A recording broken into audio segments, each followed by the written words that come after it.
Before I actually embark on this sermon, I just want to share with you something about this picture. So I knew that I wanted to craft a service around Denise Levertov's poem, Embracing the Millipede. And so I thought, well, maybe we can find a picture of a millipede that will be good for the title slide. And the first one I found actually turned out to be a caterpillar, so I decided not to use that. And Abby Chungath, our communications director, sent me a lot of other photos that were actually of millipedes. And so the first one I opened up, it appeared on my large desktop monitor, and I jerked back in my chair and nearly toppled over because it was just horrible to look at. And then I thought, oh my goodness, this is exactly what that poem is about.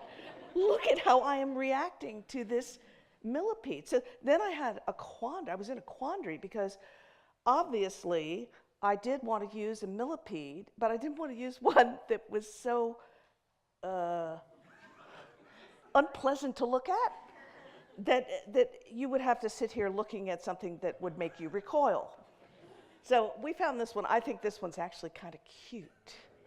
And I hope it's not making you recoil. But that, in a nutshell, is what that poem is about. That there are things to which we react that, you know, it's not clear why we react that way.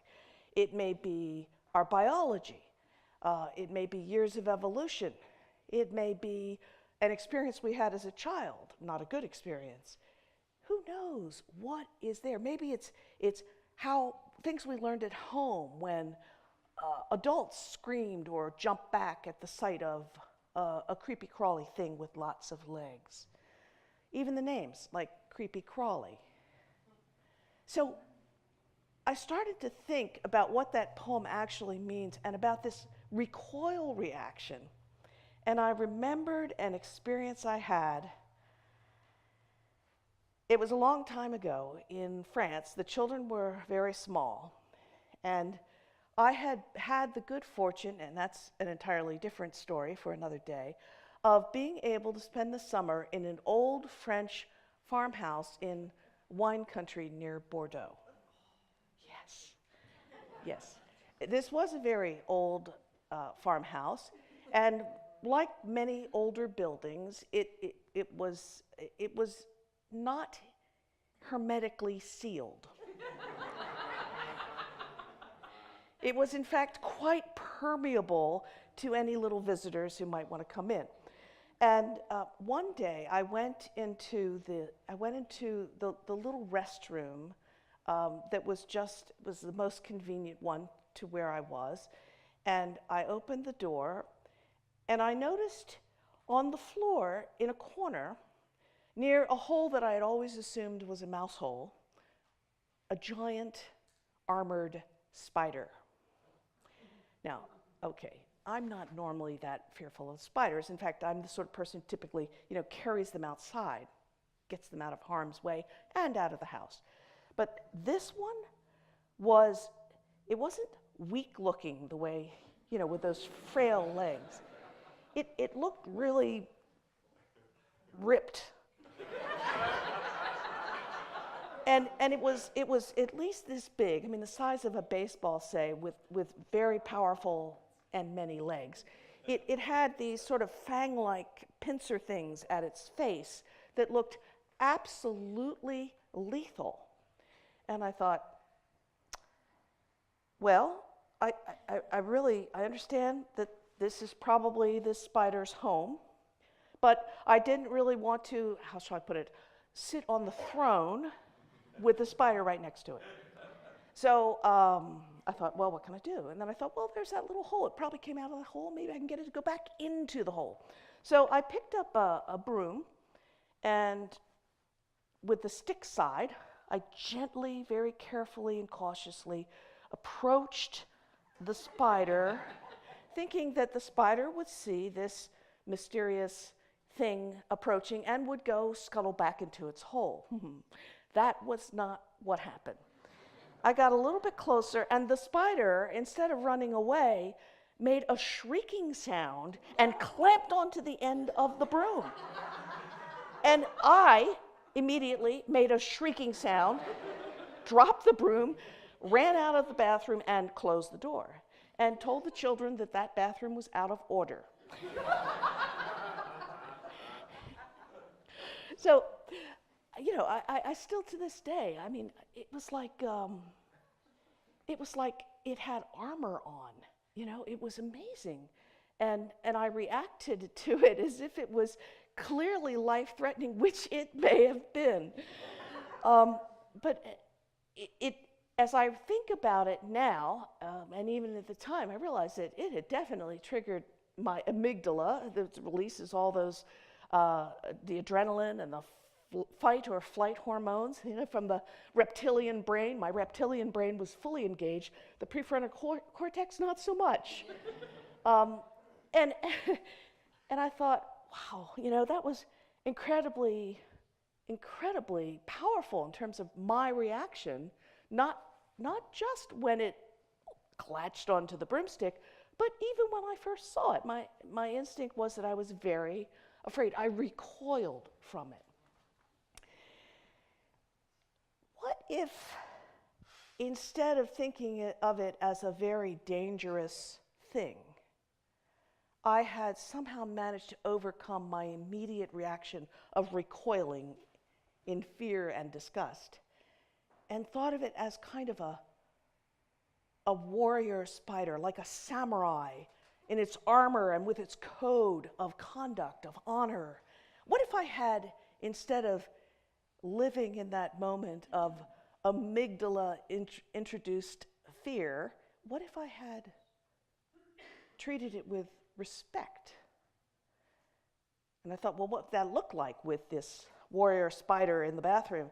And I thought, well, it probably would have involved immediately going out of the bathroom, shutting the door, and telling the children it was out of order, instead of trying to attack it with a broomstick. Well, but the interesting thing, it seems to me, isn't how we deal with spiders, but this recoil reaction, and whether we can be aware of it and learn to make it serve our values in some way. Maybe it could be very useful. And I want to recall for you a very old story that, as I thought about it, is exactly about this recoil reaction, although I'm pretty sure you've probably never heard it presented in exactly that way. It's the Good Samaritan story. 2,000 years ago, Gospel of Luke, Jesus tells this story about being a neighbor. And it's a story, you know, about the man who's beaten by thieves and he's left beside the side of the road. He's been robbed, he's unconscious, and three people pass by. One is a priest and then a Levite, both high up in the Jewish religious hierarchy, and then a Samaritan comes by. So you know the story. The Samaritan's the one who stops and helps. And in fact, the whole pattern of this story is so much like what we hear in fairy tales. You know, first the oldest brother came by and didn't help, and then the second oldest brother came by and didn't help, and the third oldest brother came by and helped, and then was awarded a kingdom. That's a classic pattern, right? So this must have been a tale that was in a form very familiar to people of the time, because it's a form that is very familiar across countless cultures and countless types of folklore. And why a Samaritan? Jesus knew his audience, who would likely have looked down upon the Samaritans. And so making a Samaritan the hero of the story is actually another level of messaging, to the extent that the Samaritan is the Millipede, right? The Samaritan behaves well, which perhaps makes us a little bit more friendly to millipedes. But the other piece of the story, the piece we mostly think about, is the man who was beaten by the side of the road. And in that, we have this interesting translation issue. Now, I want to say, I took Greek in seminary only by accident. And when I discovered that I actually would have an exam in it, I decided to switch to taking it pass-fail. So I am not an expert, but I have studied this interesting language. In English, we would say, by chance, the priest having seen him passed by, and the Levite having seen him passed by. But the Samaritan, having seen, stopped and helped. It's not exactly what it says, but that's the pattern. And at the end of the third line, which is the line about the Samaritan, in the Greek version of Luke, Luke was probably written in Greek, is a special word. And the Greek word is esplaknisthe. Esplaknisthe. But the Samaritan, having seen, esplaknisthe. And most translations into English interpret this particular strange Greek word, which has no equivalent in English. They interpret it as having seen, felt compassion, or felt pity, or was moved by compassion. But it doesn't mean that. It doesn't mean felt compassion or was moved by compassion or moved by pity.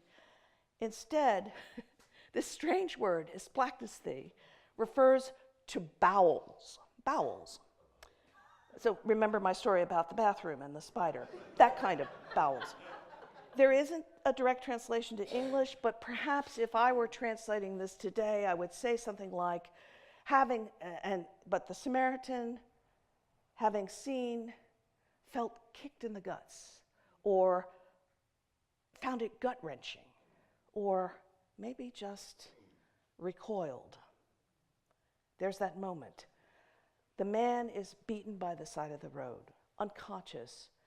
It's a message that would provoke fear in anyone. There are bandits on this road. They are heartless. They beat people and leave them for dead. Wouldn't any of us recoil? Wouldn't any of us feel as if we'd been kicked in the guts? But unlike the other people who passed by, that recoil moment motivated the Samaritan to stop and help, to move toward the shocking, the gut-wrenching sight, the fear-inducing, amygdala-triggering adrenaline reaction, sight and feeling. So what if part of what this story is about, if we could actually understand it as people of that time and culture, and could hear it the way they would hear it, is, first of all, hey, maybe Samaritans aren't all bad, but then the second really important piece, what do you do when you have this kind of recoil reaction, when something triggers your fear, your distress? What did the Samaritan do? The Samaritan moved toward the injured man. The Samaritan helped.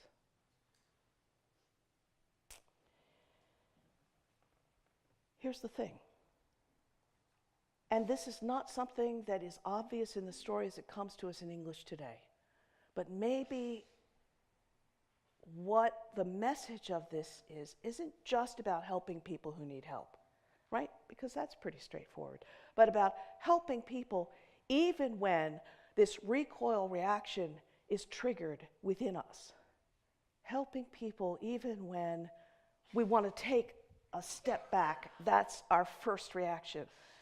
So maybe we take that step back, but then if we can just use that reaction, if we can notice ourselves, what's happening in ourselves for just enough time, that we can then say, oh, and take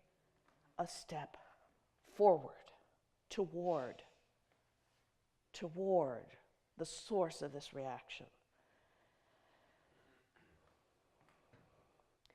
So, thinking about this, it seems to me there are two kinds of recoils. One is the big one, like if I did find someone nearly dead on the street, and I hope that I would be one of the people who, even if I stood for a moment in shock, I would still move forward and help. And that's big. It's right up there with the warrior spider kind of recoil reaction. But what about the small recoils that maybe we're completely unaware of? It would be hard not to notice our fear and indecision if somebody was hurt in the street. It would be hard not to notice that we were having an emotional reaction. Hard not to notice that there was some indecision about, do I touch this person? What if I get it wrong? What if he hurts me? What if it's a trick? I mean, all of those kinds of things that can go through our minds. But maybe it also applies to the harder to notice small moments of recoil. The things that are deeply embedded in our childhood experiences, in our training, in our family of origin, that are part of our culture, the things that say dreadful messages that we don't even know we're receiving, like people who aren't of our race are dangerous, or people who aren't of our national origin might somehow hurt us. And then go down even to the smaller, much smaller reactions when it's, I didn't like what she said in that meeting. I didn't like the way he stood there and looked at me. How many tiny, tiny recoils do we have in a day? And what would happen? What would change if we were able to notice them? And instead of falling back into the amygdala motivated fear reaction, we instead paused a moment and then moved forward with love. Would it make my life different to live that way? Clearly the answer is yes, it would. What about yours? Would it make the world different if more of us were doing this? If more of us could notice difference, not ignore it, not say, oh, I'm colorblind, or there's no difference between people of one culture or another, but to notice the difference and move toward it. It's like, what if we could move toward each scary thing, no matter how tiny the scare is or how big, move toward it like, and discover, like turning a corner and finding spring. Turning a corner of the mind and the heart to discover in another person someone interesting, someone unique, someone who is worthy of respect, and perhaps someone in need of an ally. So as the poet said about the millipede, don't let them vanish before you have time to give them your heart, a work of mercy.